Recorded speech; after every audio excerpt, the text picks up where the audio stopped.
Última hora, Harfuch ya identificó al asesino de Carlos Manso. Se trata de un joven de apenas 19 años, al que apodan el Cuate. Es miembro de una célula vinculada al cártel Jalisco Nueva Generación. Y acaban de confirmar que estaba drogado, armado y listo para matar. La escena es brutal, fue la noche del 1 de noviembre, en pleno festival de velas en Uruapan. La noche estaba envuelta en luces, música y celebración.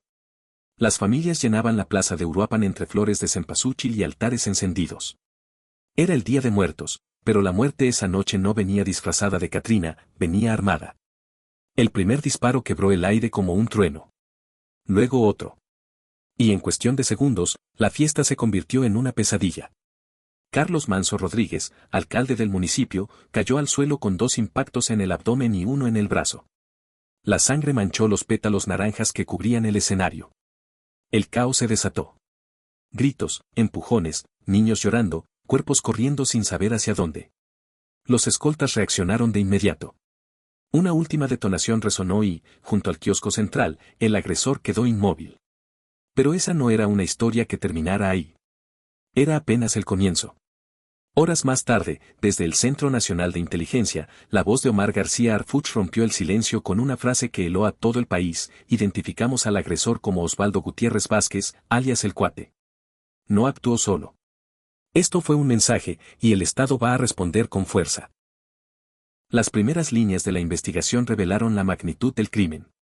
El Cuate, originario de Apatzingán, tenía lazos directos con el Pranganá, operador de los hermanos Álvarez Ayala, lugartenientes conocidos como el RU y el R.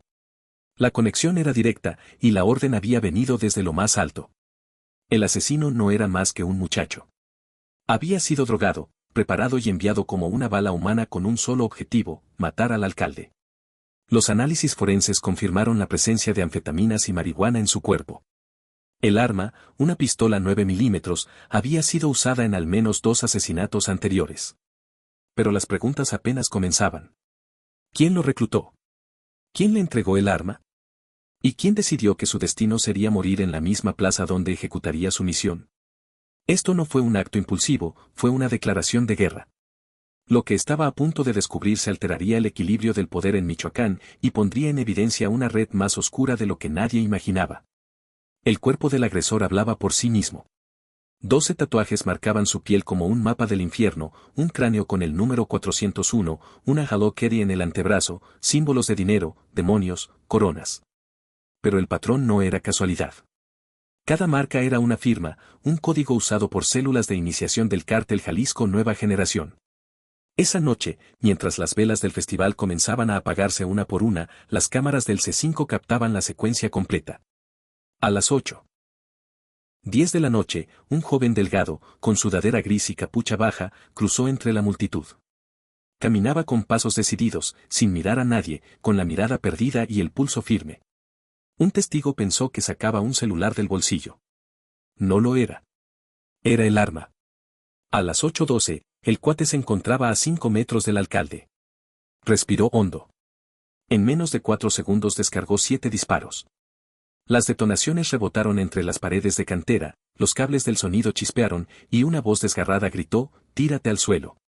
El terror se apoderó de la plaza. Las familias se tiraron al piso, los músicos huyeron, los niños se cubrieron los oídos. Carlos Manso cayó, y el aire se llenó de humo, pólvora y silencio. El atacante intentó correr, pero no llegó lejos. Fue abatido a 15 metros del cuerpo del alcalde. La Guardia Nacional selló el perímetro. El cielo se volvió denso, como si la noche misma entendiera que algo más grande había comenzado. Nada de lo que ocurrió esa noche fue al azar.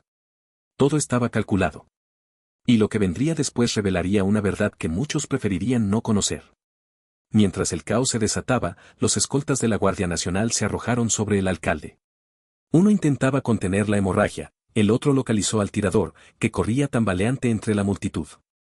Tropezó con una banca, giró en falso y chocó de frente contra una columna. Intentó levantar el arma, pero no alcanzó. Por los radios se escuchó una sola orden: disparen.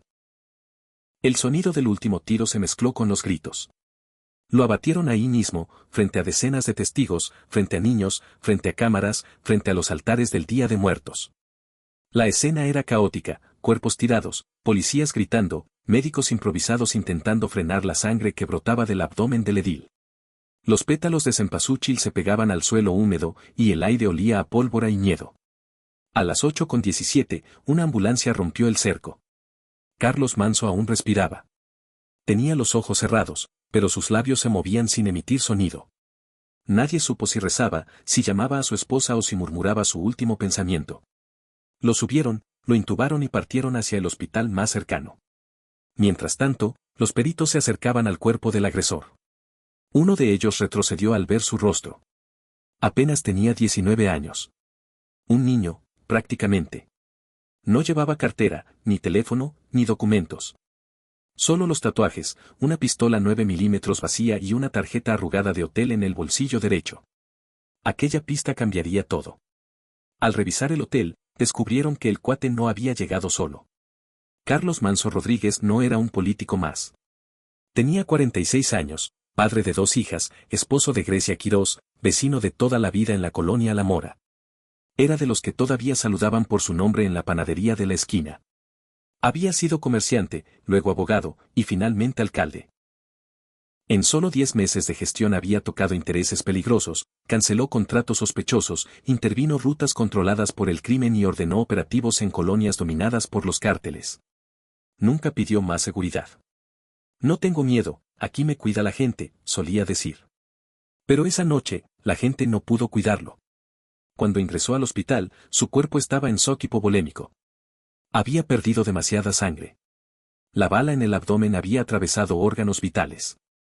Durante 45 minutos, los médicos pelearon contra lo inevitable. A las 9:58 de la noche, su corazón se detuvo. Grecia, su esposa, fue la primera en llegar. Al verla entrar, las enfermeras bajaron la mirada. Un doctor le susurró, hicimos todo lo que pudimos. Ella no lloró. Se acercó, le acarició la frente y murmuró con voz quebrada, te dije que no fueras, pero tú nunca huías. Horas después, frente a cámaras y coronas de flores, Grecia tomó el micrófono en el funeral. Su voz temblaba, pero sus palabras resonaron como un juramento. A Carlos lo mataron por ser valiente. Pero su lucha no muere con él. Voy a seguir su legado, aunque me cueste la vida. La multitud aplaudió. Algunos lloraron. Otros se miraron en silencio, con una pregunta que empezaba a arder en el aire, ¿quién ordenó matarlo? En las oficinas de la Fiscalía General, el fiscal Carlos Torres Piña revisaba las cámaras de seguridad. Algo no encajaba. Las grabaciones mostraban que el cuate llegó a Uruapan 5 horas antes del ataque, se registró en un hotel del centro, pagó en efectivo y salió caminando, justo a tiempo para interceptar al alcalde. Pero las imágenes revelaban algo más, un segundo joven, también encapuchado, entró al mismo hotel minutos después y salió en dirección opuesta. Un cómplice. Un vigilante. Un supervisor. Las imágenes fueron enviadas al Centro Nacional de Inteligencia. Al verlas, Harfuch ordenó activar el protocolo de emergencia. El asesinato de Carlos Manso no fue un acto impulsivo. Fue una ejecución planeada, una orden girada desde una estructura criminal que lleva años sembrando terror en Michoacán, el Cártel Jalisco Nueva Generación. Y en el centro de esa red estaba un nombre que hizo temblar al gabinete de seguridad, Osvaldo Gutiérrez Vázquez, alias El Cuate. 19 años, originario de Apatzingán, vecino de la colonia Miguel Hidalgo. Sin antecedentes penales, sin ficha oficial. Pero con un apellido que pesaba. Era familiar directo de El Pranganá, uno de los operadores más cercanos a los hermanos Álvarez Ayala, conocidos como el R y el RU, lugartenientes de Nemesio Oseguera Cervantes, alias El Mencho. Desde Jalisco hasta Colima, los R&R han sido la mano dura del cártel. Dirigen bloqueos, incendios y el tráfico de drogas sintéticas, pero su poder real está en algo más silencioso, el reclutamiento de jóvenes. Son ellos quienes controlan las células juveniles del Cártel Jalisco Nueva Generación en Tierra Caliente. Y Osvaldo fue uno de sus nuevos soldados. Según las investigaciones, fue reclutado por un primo ligado al Pranganá. Le prometieron dinero, lo entrenaron y lo enviaron a Uruapan con una misión, marcar territorio. Su viaje fue meticuloso. Tomó transporte público con una credencial falsa, se hospedó en un hotel bajo otro nombre, pagó en efectivo y dejó su celular antes de salir al festival. El arma que usó, una pistola calibre 9 milímetros, ya había sido utilizada en 2 asesinatos previos, uno en Parácuaro y otro en Nueva Italia. La estrategia era clara, usar a un joven sin historial que pudiera ser eliminado tras cumplir su tarea. Un soldado desechable. Pero había algo aún más escalofriante. La pistola provenía de un lote incautado meses antes en Colima, ligado directamente al brazo logístico del R.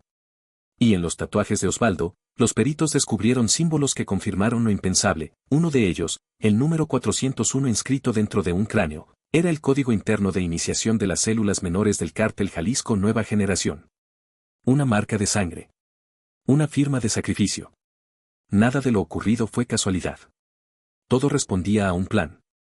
Y lo que estaba por descubrirse, revelaría que el asesinato del alcalde era apenas una pieza en un tablero mucho más grande. El segundo tatuaje, una Halloween deformada con una cicatriz en el rostro, no era un adorno. Según la unidad de inteligencia, marcaba a quienes eran programados para una sola misión. Drones humanos. Proyectiles de carne. Durante las primeras 48 horas, todo parecía resuelto, el tirador muerto, el arma identificada, los vínculos con el cártel Jalisco Nueva Generación trazados. Pero algo inquietaba al fiscal Carlos Torres Piña. En conferencia de prensa soltó la frase que cambió el curso de la investigación: tenemos evidencia clara de que el agresor no actuó solo. Las cámaras de videovigilancia revelaron una nueva figura, un joven con chamarra negra, gorra y mochila que se acercó al área del cableado minutos antes del ataque. Luego, el micrófono del alcalde falló. Un ruido seco, estática, y después, los disparos. Ese sabotaje no fue casual. Alguien provocó la interferencia para desorientar al público y a los escoltas. La figura captada no era el cuate. Era su cómplice. El ataque fue una ejecución perfectamente coreografiada. Mientras Osvaldo se acercaba al alcalde, su compañero distraía al personal técnico. Cuando el sonido colapsó, el pánico multiplicó el caos y dejó al blanco vulnerable. En el hotel donde se hospedó el cuate, los peritos hallaron un recibo arrugado, 3 sobres de pastillas para mantenerse despierto, compradas esa misma tarde. El farmacéutico recordó haber atendido a 2 jóvenes, uno delgado y otro alto, de ojos rojos. Con esto aguanto hasta la noche, dijo uno de ellos antes de irse. La conclusión fue inevitable. Hubo planeación, ensayo y supervisión. No fue un impulso, fue una orden ejecutada con precisión militar. Arfuch lo resumió con una frase que estremeció al país: esto no fue un ataque a un alcalde. Fue un ataque al Estado. Y vamos por cada responsable, uno por uno. Uruapan amaneció cubierta de duelo y miedo. Las velas del festival se habían apagado, pero el eco de los disparos seguía en el aire. En menos de 48 horas, el caso reveló algo más profundo, una cadena de mando que se extendía desde los barrios de Michoacán hasta las entrañas del cártel Jalisco Nueva Generación. El cuate, apenas un adolescente, era parte de un engranaje que unía a operadores como el Prangana con los hermanos Álvarez Ayala, conocidos como el R y el RU, lugartenientes directos de El Mencho. Cada pieza encajaba con precisión: la pistola usada, los tatuajes de iniciación, el sabotaje, el reclutamiento. Todo tenía un propósito. El mensaje era claro: podían atacar a cualquiera, incluso a un alcalde protegido, en plena plaza pública y ante cientos de testigos. No era solo un asesinato, era una advertencia. Desde ese día, Uruapan ya no es la misma. Los comercios cierran antes del anochecer. Las patrullas recorren las calles con las luces apagadas. Los altares del Día de Muertos siguen encendidos, pero entre las flores hay algo nuevo: el miedo. El crimen de Carlos Manso no solo dejó un vacío político. Dejó una herida abierta y una verdad que nadie quiere decir en voz alta. En Michoacán, el poder se disputa con sangre. En las calles donde antes se vendían pan de muerto y calaveritas, hoy solo se escuchan susurros. A ese chavo lo trajeron a matar. Alguien de arriba dio la orden. Nadie lo duda. Esto no fue por dinero. Fue por poder. El atacante fue abatido, pero la verdad sigue suelta. Su cuerpo permanece en la morgue, sin que nadie lo reclame. Ni un familiar, ni un amigo. Nadie ha preguntado por Osvaldo Gutiérrez Vázquez. Como si su vida hubiera sido creada para extinguirse esa noche. Los forenses estiman su edad entre 17 y 19 años. El análisis toxicológico fue devastador: altos niveles de anfetaminas y otras sustancias no identificadas. No estaba en control. Estaba programado. Un muchacho convertido en arma. El fiscal Carlos Torres Piña confirmó una nueva carpeta por homicidio doloso. La pistola usada por el cuate fue vinculada a otros asesinatos. ¿Quién se la dio? Preguntó la prensa. Nadie respondió. El gobernador prometió justicia, pero en el funeral del alcalde, las promesas ya no bastaban. Grecia Quirós, la esposa de Manso, fue rodeada por ciudadanos entre lágrimas y reclamos. Una anciana se le acercó, le tomó la mano y le susurró al oído: no dejes que lo borren. Que no lo maten 2 veces. Esa frase quedó grabada en todos los presentes. Porque lo que está en juego no es solo la memoria de un alcalde valiente, sino la credibilidad de un Estado que fue golpeado en su corazón. En barrios donde Manso había enfrentado al narco, los mensajes ya corren como advertencias: ahora sí, nadie los va a proteger. El miedo volvió a instalarse en Uruapan. Faltan respuestas. Falta identificar al segundo joven. Falta saber quién entregó el arma. Y falta mirar de frente al verdadero rostro que firmó la orden de ejecución. La noticia del asesinato recorrió el país. Por unas horas, las redes ardieron de indignación. Luego el silencio. El algoritmo olvidó y la violencia siguió su curso. En la capital, los comunicados oficiales repitieron lo de siempre: la seguridad está garantizada. El agresor fue abatido. Pero en Uruapan nadie escucha comunicados. Solo escuchan el eco de los disparos. Porque Carlos Manso no fue un hombre más. Fue un hombre que denunció corrupción, que enfrentó a las mafias locales sabiendo que su voz tenía un precio. Y lo silenciaron donde más dolía, frente a su gente, en una celebración. Un crimen político maquillado de tragedia común. Lo ocurrido con el cuate reveló la nueva cara de la guerra: jóvenes usados como proyectiles, cuerpos descartables manipulados por órdenes invisibles. Nadie sabe cuántos más están esperando su turno. Desde el Centro Nacional de Inteligencia, Harfuch fue tajante: esto fue un ataque directo al Estado. Y cada ataque tendrá respuesta. Pero la verdadera pregunta no es si habrá respuesta. Es si llegará a tiempo. Porque Carlos Manso ya no está. Y su nombre corre el riesgo de ser tragado por la costumbre más peligrosa del país: la indiferencia. Hoy, la plaza donde cayó sigue llena de flores, pero no de fiesta. Son flores de duelo. En el kiosco, una cartulina escrita con marcador negro dice lo que todos piensan y nadie se atreve a responder. A los que matan a la luz del día, ¿quién los protege en la oscuridad?